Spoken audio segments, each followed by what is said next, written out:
de líquido de alguna forma por insuficiencia renal, por ejemplo, no es raro que caigan en esos problemas ácidos básicos porque le suele uno meter líquidos y no cuida uno el balance iónico junto con la reposición de líquidos. Entonces, de por sí, las personas que tienen diálisis, ya sea diálisis peritoneal o hemodiálisis, tienen ese riesgo de caer en acidosis metabólica o en alcalosis metabólica. Pero además de eso, este es un caso interesante porque es una mujer de 56 años de edad que iba a ser sometida justamente a diálisis, a hemodiálisis, y ella chupaba unas pastillitas que tienen actividad bactericida, pero además antiinflamatorias, se usa para un montón de cosas, ¿no? Y está diseñada para aquellos pacientes, pues sobre todo, por ejemplo, de tercera edad, que ya les cuesta trabajo tragar pastillas, o aquellos que tienen cierta fobia a las pastillas, y es más fácil chuparlo como si fuera dulcecito, sacar de cuenta que es el Big, pues, ¿no? La pastilla Big para la tos. Entre otras cosas, esas pastillas tienen cloruro de amonio como estabilizador. Y es un problema porque esta paciente, pues, en lugar de chupar una o dos pastillitas para buscar el efecto antiinflamatorio, analgésico, en fin, ella abusó, como le decía yo la clase pasada, ¿no? Abusó de la dosis, pensando en que si una le hace bien, pues quizás cinco más en mejor, ¿no? Y en consecuencia no midió cuántas pastillitas se había chupado, y cuando le hacen la hemodiálisis cae en acidosis metabólica grave, justamente por los casos como los que mencionábamos la clase pasada, en los que hay clorhidratos, ¿no? Aquí es cloruro de amonio. Entonces, se indujo ella misma por los grupos amoniacales una acidosis metabólica amoniacal con hipercloremia, o sea, una acidosis metabólica con anión GAP hiperclorémico. Esa es la pastillita que ella estuvo chupando de manera indiscriminada y que es una tontería, pero no deja de ser un fármaco, ¿no? Entonces, no hay que confiarse en que una hace bien, pues 5 o 6 me puede hacer mejor, ¿no? Siempre hay que vigilar mucho la dosis, como yo les decía en la clase pasada, ¿no? Porque justamente por eso es que después de la hemodiálisis cae en la acidosis metabólica y requiere, pues más allá de la hemodiálisis como tal, ahora apoyo para la compensación metabólica tal cual, ¿no? Entonces son casos extraños los que uno se induce a la acidosis metabólica, ¿no? En resumen de lo que acabamos de ver estos días, vimos la acidosis metabólica y conocimos dos tipos de acidosis metabólica. Depende de la brecha aniónica, ¿no? Si los aniones pequeños, la diferencia entre cationes pequeños con aniones pequeños nos dice entonces que puede estar normal o bajo, o bien puede estar elevado. Recuerden que las acidosis metabólicas con anión GAP o brecha aniónica alta significa que es un exceso de ácido. Si es normal o bajo, significa que es una pérdida de base, fundamentalmente el ion carbonato, porque en todo caso se vuelve hiperclorémico, ¿no? Entonces, la brecha aniónica alta, acidosis metabólica con brecha aniónica alta o GAP alto, GAP elevado, es por el cúmulo de ácidos. Hay cationes débiles participando, pero no tantos, cationes débiles. Y en todo caso, se compensa con pequeños aniones, todos aquellos pequeños aniones que ya conocimos, ¿no? Además, echa mano del sistema carbonato, por eso es que es muy importante que aquí se mantenga la cantidad de carbonato que se está generando a expensas de dióxido de carbono con agua. Cuando es normal o baja, de hiperclorémica, lo que hay aquí no es tanto un acúmulo de ácidos como una pérdida de bases, fundamentalmente de ion carbonato. Por eso se vuelve hiperclorémico, porque al perder el carbonato, el segundo anión importante de nuestro plasma, el cloro, entra entonces en juego para poder compensar el trastorno ácido básico, ya sea que sea por una pérdida de bases o por adición de cloruros. Los casos que hemos visto de clorhidratos o cloruro de amonio, en el que justamente no solamente es el ácido, el amonio, por ejemplo, ¿no? Sino que es el cloro, la forma clorato o cloruro, el que está también impactando sobre la circulación y es el equivalente a que tal vez no perdió carbonato, pero sí aumentamos el cloro y en consecuencia es como si hubiésemos perdido el carbonato. ¿Se acuerdan cuando vimos las pérdidas estas reales o relativas? Que decíamos, no necesariamente aumentó el soluto, más bien disminuyó el solvente, ¿se acuerdan? Pues aquí igual, puede ser que no es que haya perdido carbonato, pero sí ingresó más cloro de lo que debería y en consecuencia se pone hiperclorémico. Al ponerse hiperclorémico, entonces entra en compensación otros cationes para poder compensar la acción metabólica, fundamentalmente el sodio. Entonces, ese sodio justamente que está compensando un trastorno ácido básico por la hipercloremia, condiciona una acidosis metabólica, ¿de acuerdo? En fin, también puede ser por una falla en los sistemas de amortiguación, porque finalmente del par conjugado, frente a la acidosis metabólica, es el carbonato el que más importa para la amortiguación. Hasta aquí dudas, chicos, lo que vimos la vez pasada y lo que estamos viendo ahorita.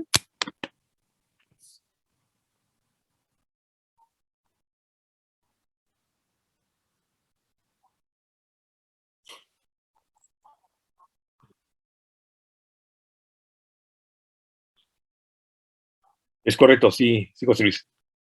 En el caso de la mujer esta, por ejemplo, que abusó de las pastillas estas chupaditas, ella ingresó demasiado cloruro de amonio, que se disocia en amonio como tal, se induce una acidosis amoniacal y una hipercloremia. Ahora, ya tiene una acidosis metabólica por el exceso de amonio, pero además se pone hiperclorémico. Entonces se hace una acidosis metabólica con brecha aniónica normal o baja, porque se vuelve hiperclorémica, dado que ahora hay otros cationes, además del amonio o amoníaco, que tienen que entrar a compensar el exceso de cloro como una base. Entonces, fundamentalmente se vuelve hipernatrémico, ¿no? O sea, se retiene el sodio y se vuelve una acidosis metabólica con hipernatremia. Así, José Luis. Oye, José Luis, me dijeron por allá que te fue muy bien en anatomía, por cierto. Eres, sí, sí, eres de los casos excepcionales y más en anatomía, ¿eh? Híjole, no, mis respetos. Felicidades. Bueno, la respuesta a la acidosis que estamos conociendo. Como estamos viendo que se forman cationes, pues, ¿no? Voy a ponerlo como el hidrógeno como un exponente nada más estandarizado, pero no necesariamente hidrógeno, puede ser sodio, potasio u otro catión. El exceso este de cationes, pues, ya sea que estamos formando o ingresando, entonces desencadena inmediatamente la pérdida de este por la orina. O sea, se induce una acidosis tubular para poder perder ese catión, ¿de acuerdo? Fundamentalmente unido a iones fosfato o en la forma amoniacal, que vamos a ver que se convierte en urea y se utiliza bastante bien. Si no, en este inter que se va a estar eliminando por vía urinaria, vamos a hacer que esos cationes se junten con el carbonato para poder compensar, en todo caso, neutralizarse. Pero esa neutralización nos lleva a formar ácido carbónico. Es un problema, porque en todo caso no nos resuelve el problema del todo, sino que generamos un ácido. Y sin embargo, sí, porque ese ácido finalmente se disocia en agua y dióxido de carbono, y el dióxido de carbono lo podemos eliminar por la respiración. De tal suerte que esta expiración del dióxido de carbono es la compensación secundaria. Ante una acidosis metabólica, se induce una pérdida de ácidos por la respiración para entonces inducir una alcalosis respiratoria. ¿De acuerdo?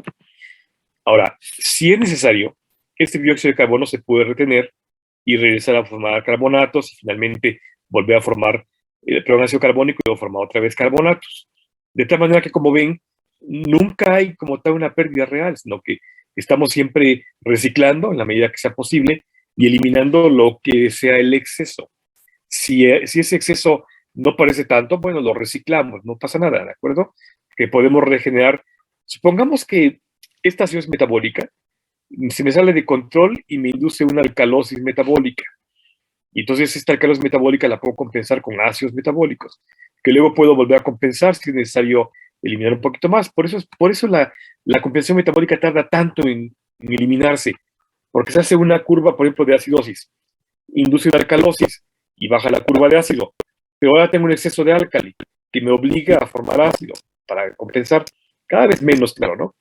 Ese exceso de ácido ahora me obliga a formar álcalis para compensar y baja la acidosis, pero tengo álcalis. De tal manera que, como si fueran dos líneas que se van persiguiendo en el tiempo, vamos viendo como una va una oscilación cada vez más leve, mientras la otra, el par conjugado, le sigue muy de cerca, ¿no? Hasta que llegue el punto en que varios días o semanas después conseguimos la estabilidad lo más cercano posible al inicio de la vida, para que no tengamos por lo menos ninguna lesión ni tampoco problemas metabólicos, ¿de acuerdo? Finalmente recuerden que formamos el carbonato fundamentalmente a nivel tubular renal y vamos a estar viendo cómo enzimas importantes en varias células, de las que las dos más importantes son el pulmón y el riñón, van a formar ácido carbónico o bien van a descomponerlo en carbonato con dióxido de carbono. Eso lo hace una enzima que se llama la anhidrasa carbónica. ¿De acuerdo? ¿Queda claro, chicos? Sí, Ok. Hay un enigma que suele atacarnos a la conciencia siempre. Si pensamos que hay un trauma torácico, por ejemplo, alguien que chocó y tiene inestabilidad de la caja torácica por fractura de costillas, de esternón, lo que sea, ¿no? Ya sea de la caja torácica, la jaula como tal, o bien trauma pulmonar, venia penetrante, lo que sea, ¿no?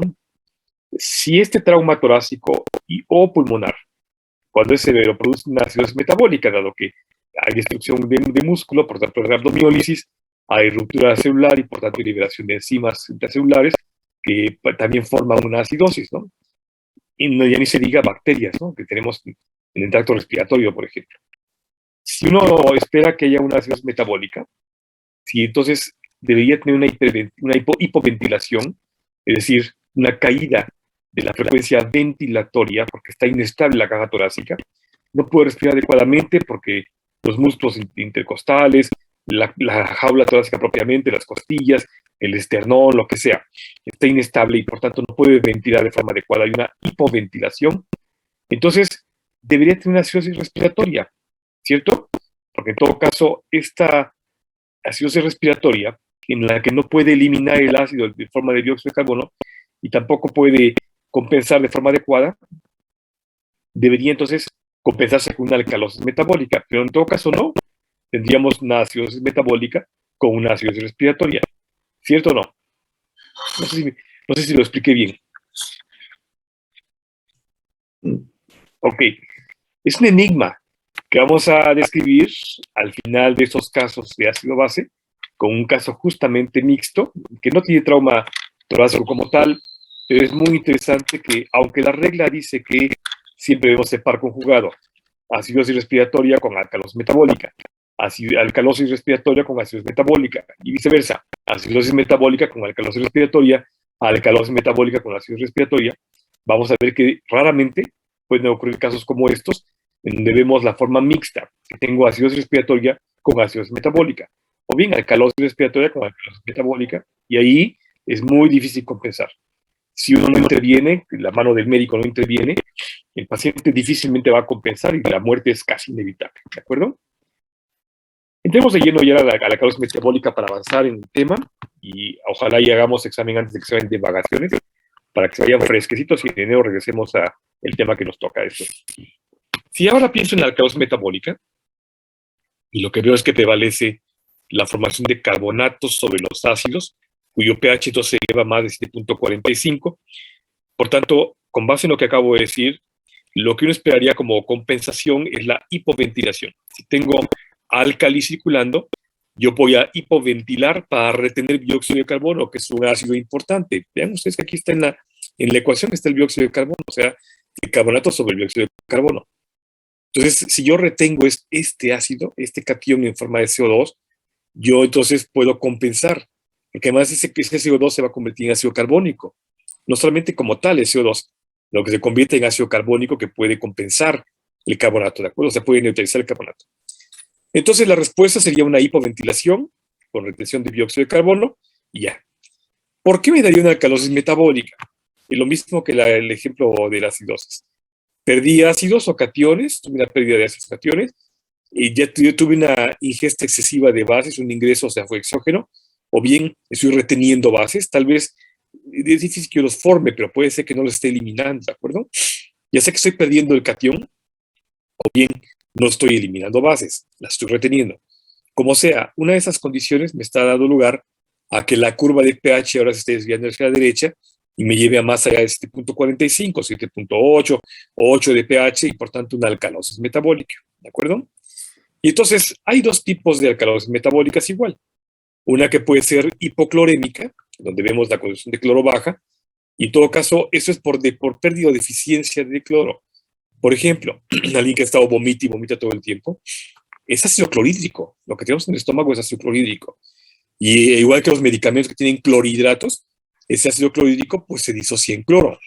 Y entonces, alguien que está vomita y vomita y vomita, y ya al final ya no solamente es el contenido alimentario, sino como los casos clínicos que vimos de deshidratación, ¿no? Vemos que ya al final es el puro arqueo, con pérdida de un moquito, un juguito ahí amargo, y ya no sale nada, o sea, realmente ya no tiene nada en el estómago, pero sigue sacando algo de líquido. Eso ya es jugo gástrico. En consecuencia, no solamente lo que arrastra el alimento cuando vomita, sino lo que ya saca uno al final, que es prácticamente puro juguito gástrico, ¿no? Ese son justamente ácido clorhídrico.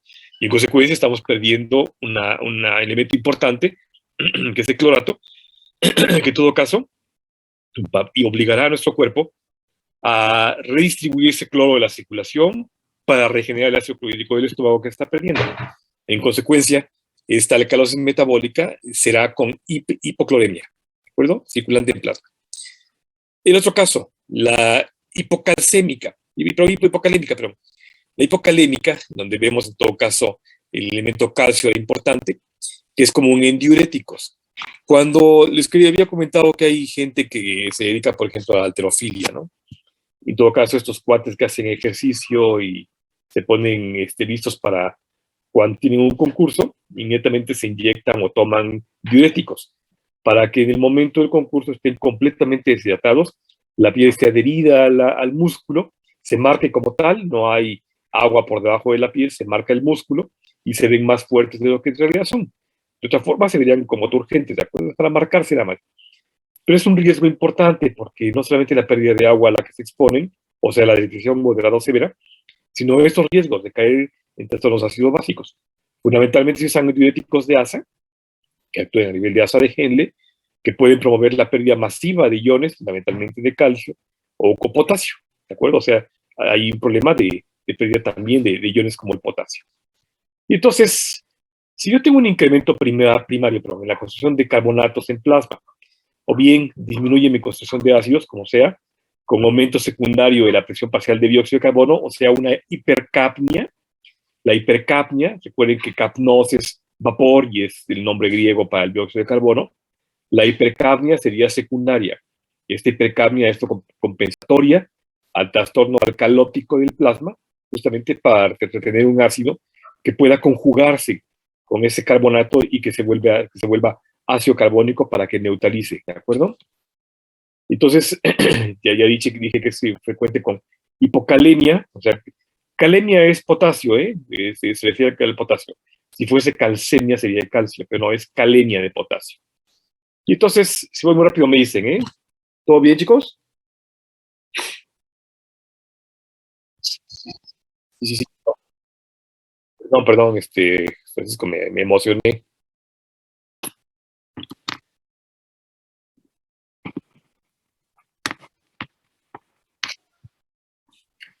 Como sea, estamos viendo ahora que se está formando un problema de alcalosis, o sea, de exceso de bases en la circulación, ya sea porque no estoy eliminando yo el carbonato, tengo una falla renal y no estoy eliminando el ion carbonato, al contrario, lo estoy reciclando, o bien tuve un ingreso excesivo de carbonatos, que es raro, pero puedo tener un ingreso excesivo de carbonatos, o bien lo que estoy eliminando en exceso son ácidos, tengo un incremento en la pérdida de ácidos por alguna razón, por ejemplo, induje que decía yo, una diuresis que arrastra, entre otras cosas, ácidos, y en consecuencia me quedan bases en exceso.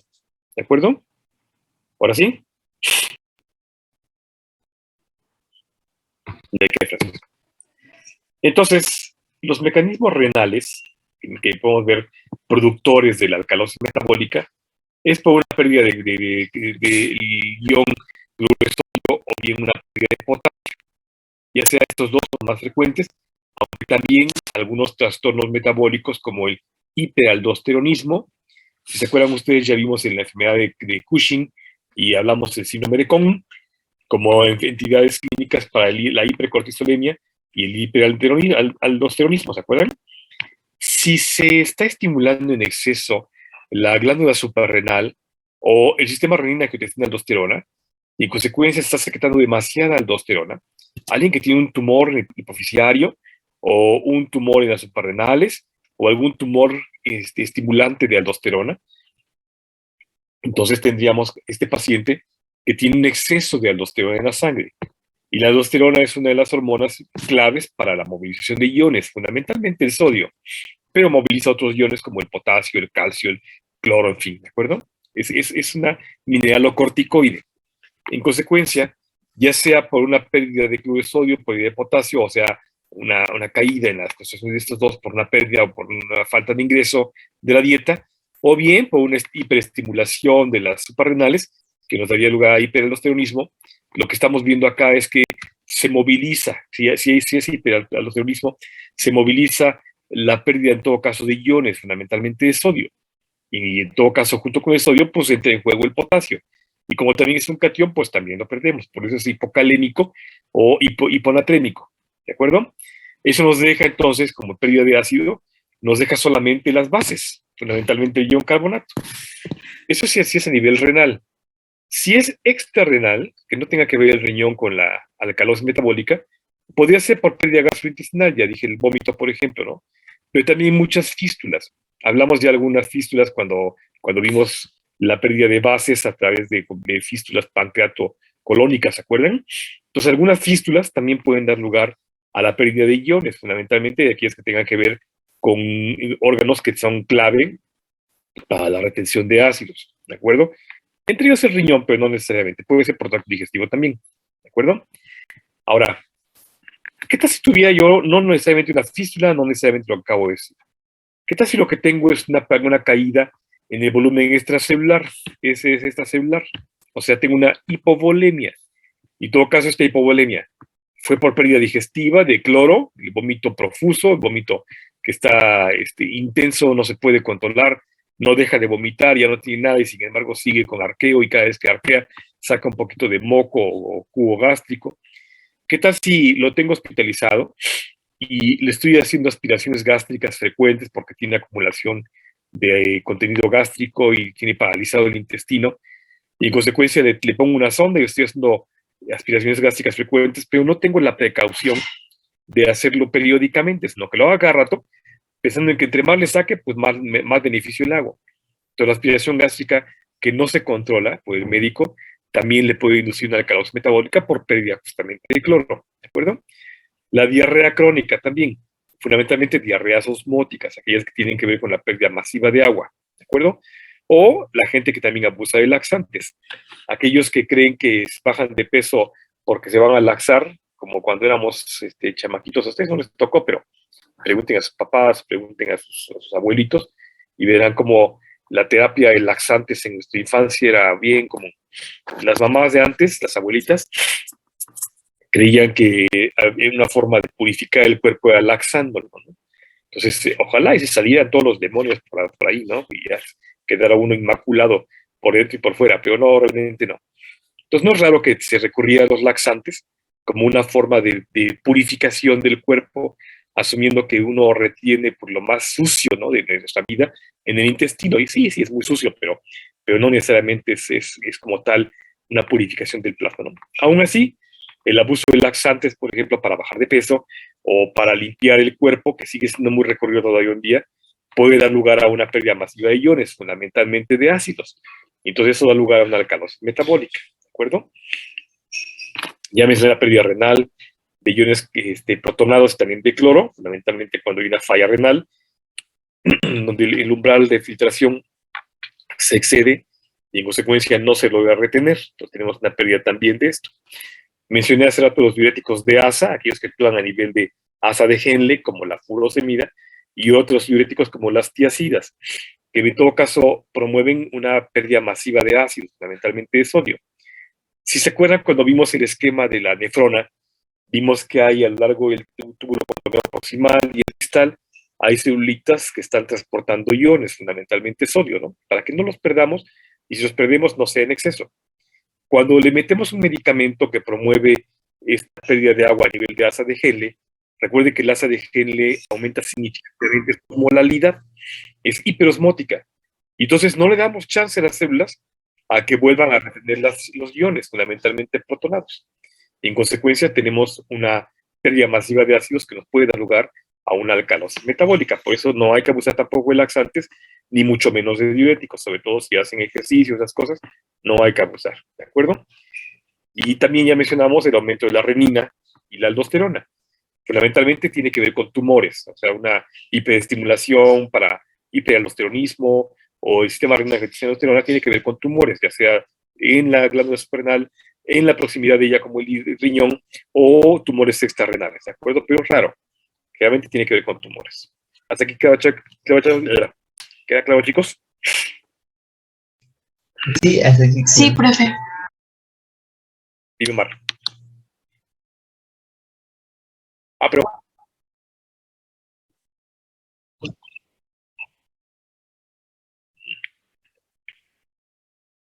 sí, si te acuerdas tú, sí, en ese sentido, los dos componentes importantes para la compensación ácido-básica, desde el punto de vista de aniones, es el ion carbonato y el cloro. Y desde el punto de vista de cationes es el sodio. Prácticamente sodio solito y dióxido de carbono, ¿no? Si tú piensas en esos pares conjugados y lo que estás teniendo es una pérdida, por ejemplo, de ácido clorhídrico, como el caso del vómito profuso, ¿no? El vómito intenso que no deja para nada de ceder, no cede con nada. Esta persona, la hiperemesis gravídica, por ejemplo, ¿no? La mujer embarazada que por una alteración hormonal, pobreza, no puede dejar de vomitar, ¿no? Ni bien respira, ya ni no digas se mueve, ni bien respira y guácate a todo para afuera, ¿no? La pérdida del par conjugado ácido clorhídrico, HCl, obliga fundamentalmente a pérdida de ácidos, por un lado. Desde esa pérdida de ácidos ya tienes un problema para alcalosis, porque en todo caso, si tú pides ese ácido, ya de por sí estás induciendo una alcalosis. Luego, tienes un problema hipoclorémico o hipocalémico. Voy a poner el ejemplo del hipoclorémico. Si tú pierdes el segundo elemento importante de la base como amortiguador, que es el ion cloro, le dejas solamente al cuerpo la posibilidad del carbonato. ¿De acuerdo? Ahora, tengo un problema, José Luis. Cuando yo estoy perdiendo ácidos, por ejemplo, en este caso el ácido clorhídrico, yo estoy perdiendo ácidos y me induce una alcalosis metabólica, pero estoy perdiendo también cloro, o sea, estoy hipoclorémico. Y en consecuencia, lo que estoy induciendo es una retención de un ácido, por ejemplo, el dióxido de carbono, ¿cierto? O sea, me pongo hipercápnico, empiezo a respirar lento y pausadamente para no eliminar dióxido de carbono, ¿sí? Tampoco quiero meter tanto oxígeno porque el oxígeno es aniónico. En todo caso, lo que estoy promoviendo es que se retenga el dióxido de carbono, baja mi rango ventilatorio y voy a retener dióxido de carbono. Tengo una hipoventilación. Hasta ahí está bien. Voy a retener un ácido en forma de dióxido de carbono. Pero ese ácido se va a conjugar con mi agua plasmática y se va a convertir en carbonato. Y si no en carbonato, en ácido carbónico. Y luego se va a disociar en carbonato. Ya había yo perdido cloro. Ya estoy hipoclorémico. Así es que ahora lo que estoy haciendo es formar un exceso de carbonatos, que al final de cuentas, para no inducirme una acidosis metabólica, porque estoy perdiendo ácidos, lo que estoy promoviendo es la formación de carbonatos. Por eso es que esta alcalosis metabólica hipoclorémica generalmente es a expensas de un aumento de carbonatos. ¿Sí quedó claro, José Luis? ¿O no? ¿De qué? Bueno, eso fue por una hipovolemia. Si es el caso de expansión del líquido extracelular, puede ser, por ejemplo, por exceso de actividad de mineralocorticoide, el hiperaldosteronismo del que hablé, ¿de acuerdo? Ahí está el primario, ya sea directamente sobre las células yuxtaglomerulares, o bien secundario, tumores en el riñón, por ejemplo, adenomas renales, o tumores extrarrenales que tengan que ver con la actividad de aldosterona, el síndrome de Cushing, que ya lo conocieron ustedes, que es el hipercortisolismo, pero que también estimula de alguna forma al sistema renina-angiotensina aldosterona, porque recuerden ustedes que invariablemente el eje hipotálamo también le da su pellizquito al sistema renina-angiotensina aldosterona para secretar aldosterona. Y los fármacos con actividad mineralocorticoide. Aquí está, por ejemplo, muchos corticosteroides antiinflamatorios, fármacos antiinflamatorios que uno usa de manera rutinaria y que la gente abusa. Aquí está la desoxicorticosterona, otros corticoides, prednisona, prednisolona, que son fármacos muy comunes de uso. Es como uno sobreestimula la función glucocorticoide con los corticoides. Entonces, de manera secundaria, este hipercortisolismo que estoy induciendo yo como iatrogenia médica, perdón que sea tan redundante, este hipercortisolismo finalmente de una forma u otra activa el sistema renina-angiotensina aldosterona. Y entonces en consecuencia se vuelve un hiperaldosteronismo también. Entonces promueve la pérdida de sodio fundamentalmente, o sea, pérdida de un catión y en consecuencia una alcalosis metabólica. Por eso es que el uso de corticoides en la medicina como antiinflamatorios, como inmunológicos, por ejemplo, en caso de cáncer, enfermedades autoinmunes, enfermedades de reacción antígeno-anticuerpo propia, cualquiera que sea el caso que tiene uno que usar corticoides, tiene uno que usarlos. Hay que ser muy cuidadosos, muy vigilante no solamente de las consecuencias corticoides, sino el trastorno ácido básico que uno puede inducir justamente por el hipercortisolismo y el hiperaldosteronismo. ¿De acuerdo? Ahora, ¿qué tal si yo tengo una hipocalemia severa? O sea, estoy perdiendo, recuerden que el potasio está normalmente por debajo de 5 miliequivalentes por litro, eso es normal. ¿Qué tal que yo tengo severa y la tengo por debajo del umbral fisiológica, por debajo de 2.5 miliequivalentes por litro? Ya sea porque tuve una ganancia neta de álcalis, estoy metiendo a mi cuerpo de alguna forma carbonatos, por ejemplo, he abusado de la sal de uvas o del Alka-Seltzer o de las sales de aluminio y magnesio, porque siempre estoy con gastritis y no me cuido y estoy cachetón y encima de eso soy bien tragón y lo que trago son puras grasas y puros picantes y además fumo y me echo mis copas. O sea, no promuevo ninguna de las actividades saludables para mi estómago y en consecuencia para poder seguir llevando esa vida de una dieta completamente dañina, pues lo que hago es que neutralizo en todo caso mi estómago con las bases, ¿de acuerdo? El abuso entonces de antiácidos puede dar lugar a una alcalosis metabólica. Ahí está, sales alcalinizantes, que es lo que estoy mencionando, difusión excesiva de bicarbonato, sobre todo eso lo hacemos nosotros, no tenemos cuidado cuando metemos por la vena bicarbonato o precursores de bicarbonato, puede ser lactato, acetato, citrato, y aquí está, por ejemplo, las transfusiones sanguíneas. Y muchas de las unidades de sangre se anticoagulan y estabilizan con citratos, citrato de sodio, citrato de potasio. Pero ese citrato puede ser un promotor importante para la formación de álcalis, ¿de acuerdo? Cuando tenemos este anión producido endógenamente en exceso, por ejemplo, alguien que está recuperando una cetoacidosis o una acidosis láctica. La curva que le decía hace rato, en la que vemos como, sí, tengo un problema de acidosis muy alto. En consecuencia, obligo a mi cuerpo a formar una alcalosis secundaria y baja ligeramente el ácido, pero ya tengo un exceso de álcali. Luego, obligo a mi cuerpo a formar ácido para neutralizar el álcali, baja el álcali, pero tengo exceso de ácido. En esta curva en la que voy viendo cada vez más pequeñita la pendiente, cada vez más pequeñita, y se van siguiendo, pues, ¿no? Así las compensaciones se van siguiendo. Pudiera ser que en algún punto me provoque una alcalosis metabólica secundaria a una compensación acidótica primaria. Es el caso del paciente diabético. Mi diabético que es compensado, que cayó en acidosis metabólica, por ejemplo, por cetoacidosis, después de eso va a tener una alcalosis metabólica secundaria, que lo va a obligar a formar otra vez una acidosis para compensar, hasta que baje la alcalosis y luego otra vez álcalis para compensar la acidosis. Y así sucesivamente, en una curva que se van siguiendo, ¿de acuerdo? Entonces podría ser por recuperaciones de una acidosis metabólica, ya sea cetoacidótica como el diabético, láctica, en el caso del cual hizo mucho ejercicio, post-rhabdomiólisis, el paciente que tiene crisis convulsivas, aquellos que tienen alguna enfermedad, que tienen contracturas musculares violentas, vamos a ver algunos ejemplos de eso. ¿De acuerdo? ¿Queda claro, chicos? Sí. Okay. Ahorita hablamos de estudiar carileche. Ya sea por pérdida de ácidos, eso fue por ingreso de álcalis, por pérdida de ácidos, y entonces hablaríamos de lo que habíamos dicho, ¿no? El vómito excesivo, la aspiración gástrica que no controlamos, las diarreas, fundamentalmente las diarreas osmóticas que arrastran iones. Hay una cuestión importante.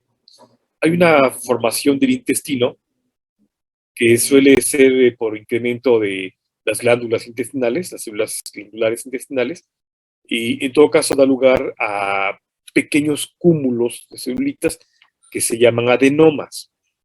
Son benignos, pero como están en un epitelio que está siempre irritado y además con microbiota bacteriana y otros microorganismos, pues puede malignizarse.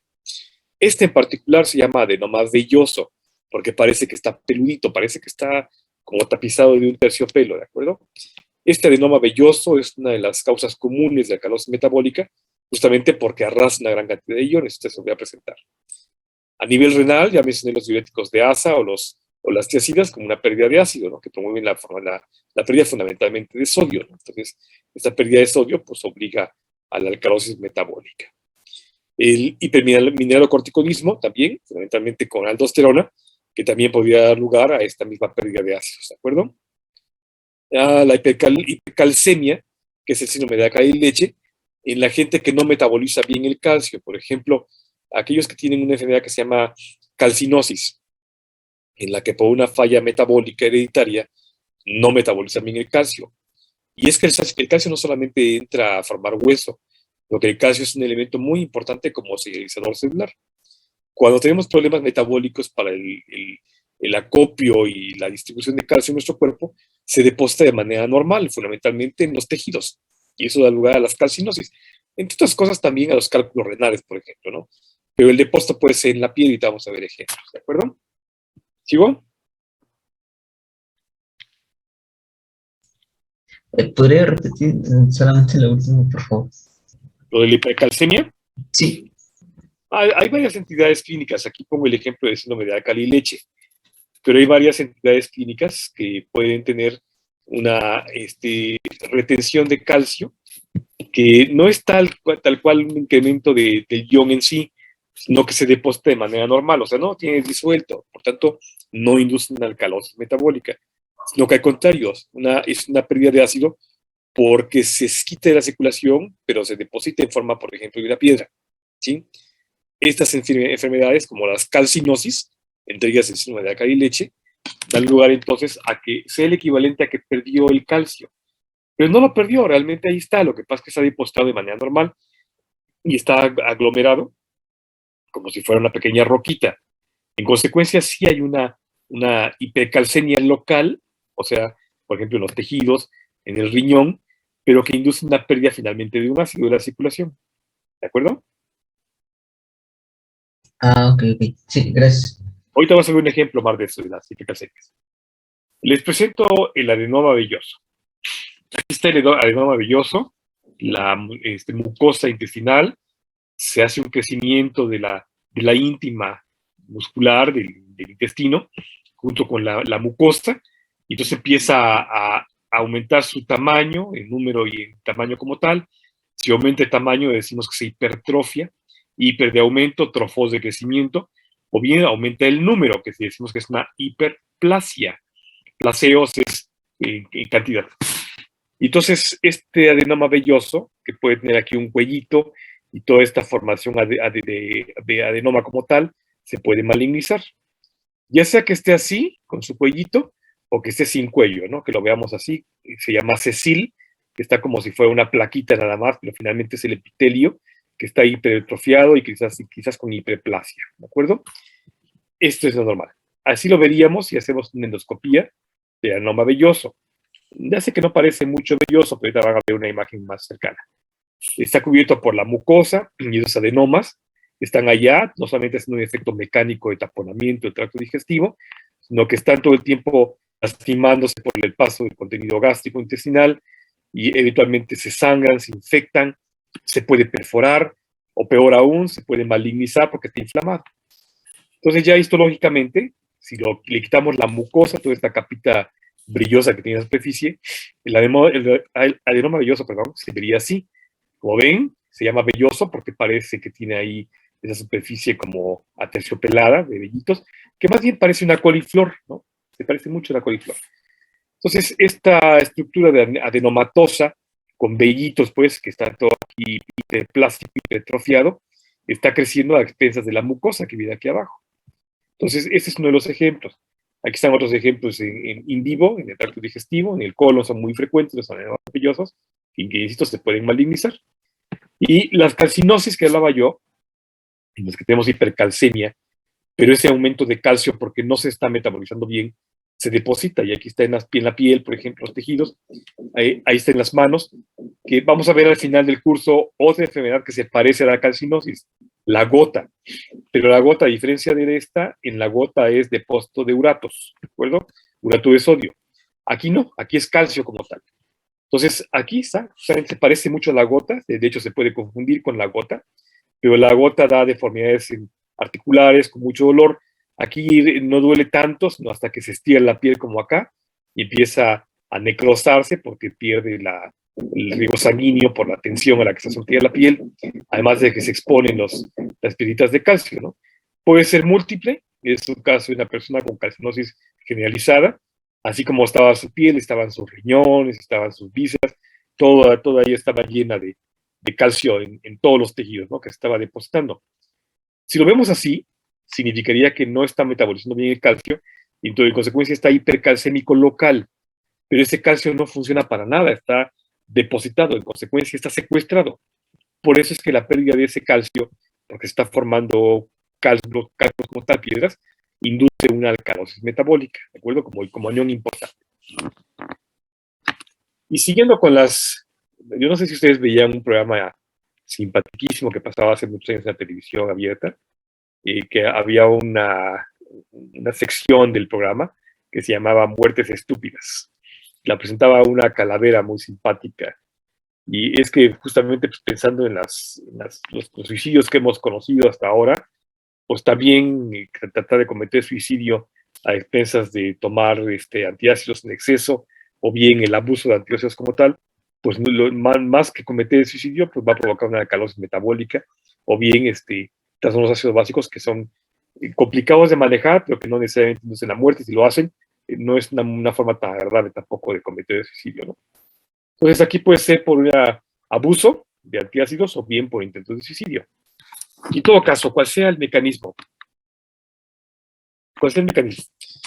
Si yo tengo un acúmulo de bases aquí de forma activa, este acúmulo de bases en forma de carbonatos que están acá, entonces inmediatamente induce un sistema de amortiguación tanto a nivel de líquido extracelular como el líquido intracelular, ¿de acuerdo? Intentaremos fijar este carbonato por exceso de bases. En todo caso, formaremos ácido carbónico, por ejemplo, ¿de acuerdo? O retendremos ese carbonato para tratar de eliminarlo por vía urinaria, ¿de acuerdo? Alcalinizaremos nuestra orina. En este primer punto, en el que tengo un exceso de álcalis en forma de carbonatos, por ejemplo, no tengo ningún síntoma, no tengo ningún problema. Si acaso me irrita un poquito la uretra cuando oriné y salió un poquito calientita la orina más de lo normal, pero nada más, ¿de acuerdo? No hay mayor molestia ni nada. Cuando sigue habiendo más exceso de carbonatos, ¿de acuerdo? Este exceso de carbonato excede el umbral de fijación, no puedo neutralizarlo tan rápidamente y en consecuencia me eleva el pH. Empiezo a entrar en la alcalosis metabólica como tal.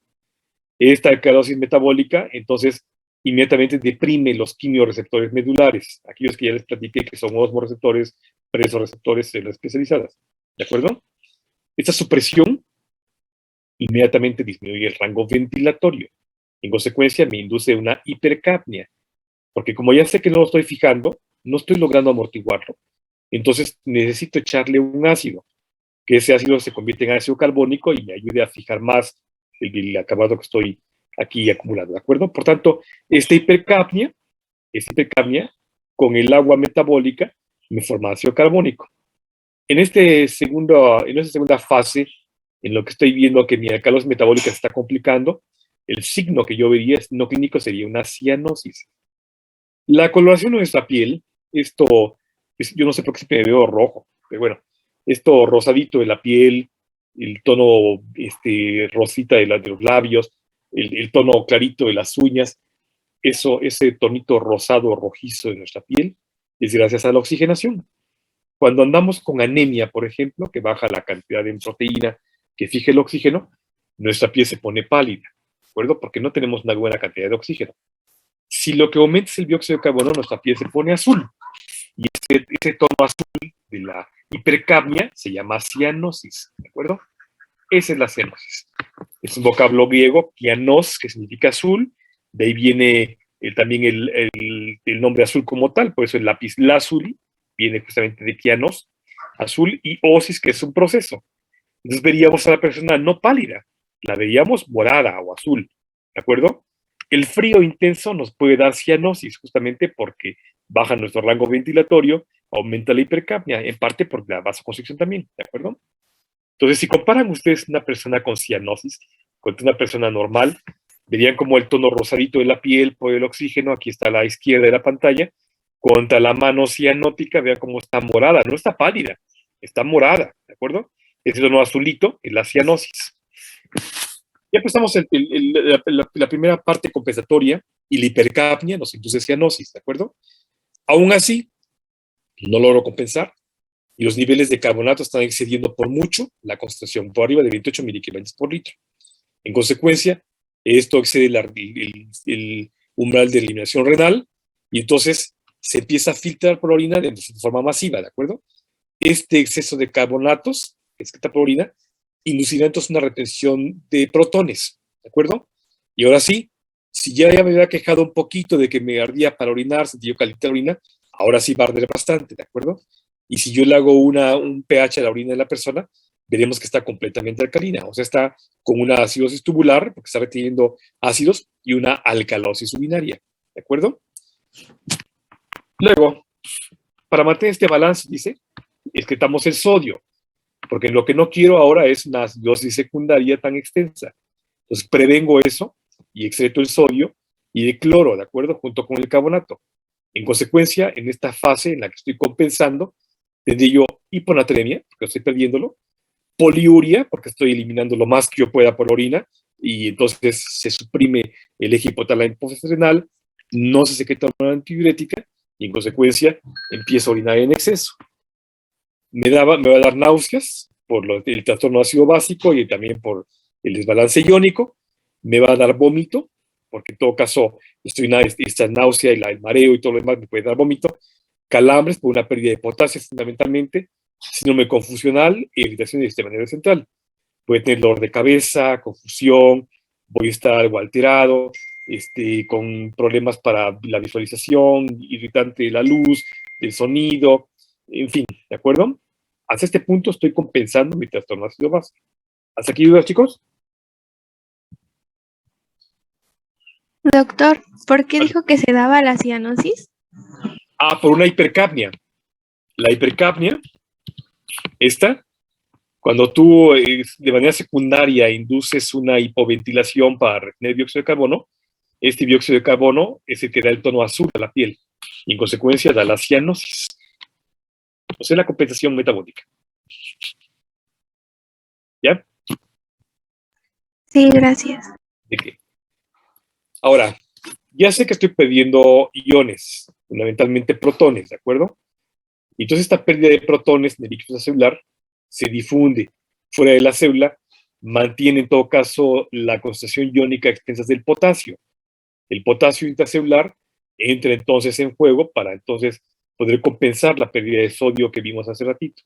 En consecuencia tengo la hipocalemia de la que hemos estado hablando, no me da nada de hambre, además estoy nauseoso, puede ser que esté vomitando, hay anorexia, los calambres por una pérdida de la conductividad eléctrica a nivel de placa neuromuscular, en donde el potasio es justamente importante, ¿de acuerdo? Y en consecuencia tengo pérdida de los reflejos osteoteninosos. Si alguien me hace las pruebas del martillito de reflejos, no lo voy a tener, porque ese martillo lo que hace es que mide la respuesta ante el estímulo del golpe en una terminal nerviosa.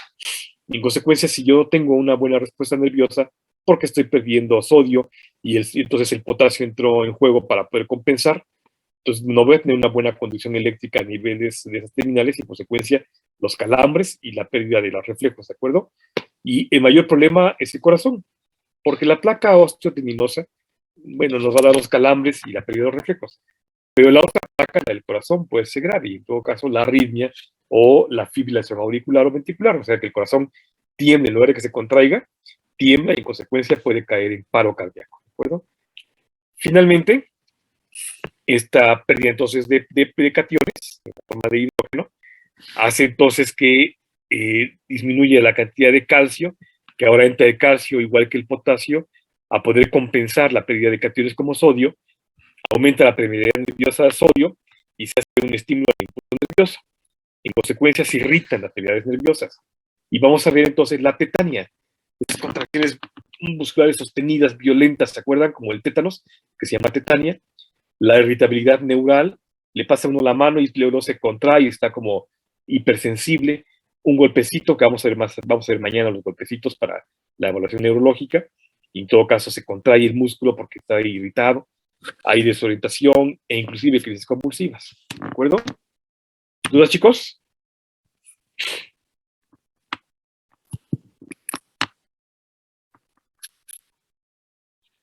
Muy bien, ya me excedí el tiempo, casi la 1 de la tarde. Mañana vamos a ver los signos clínicos de lo que estoy diciendo. Busquen, por favor, aquí el signo de Shostak, el signo de la hiperreflexia, el espasmo laringio, el signo de Trousseau, que está acá, para que mañana platiquemos de esto como diagnósticos clínicos de la alcalosis metabólica con irritación neural. Vamos a ver algunos casos clínicos de esto, inclusive para que los conozcan, ¿de acuerdo? Bueno, chicos, pues no hay mayor duda y mañana espero que estén todos otra vez. Sé que están yendo a la escuela, espero que no sean mucho tiempo y que todos se desocupen. Sonrían, por favor. Juanito, hagan tu sonrisa. Juanito. Juan. Ay, espera, Sofía, otra vez. No les otra vez.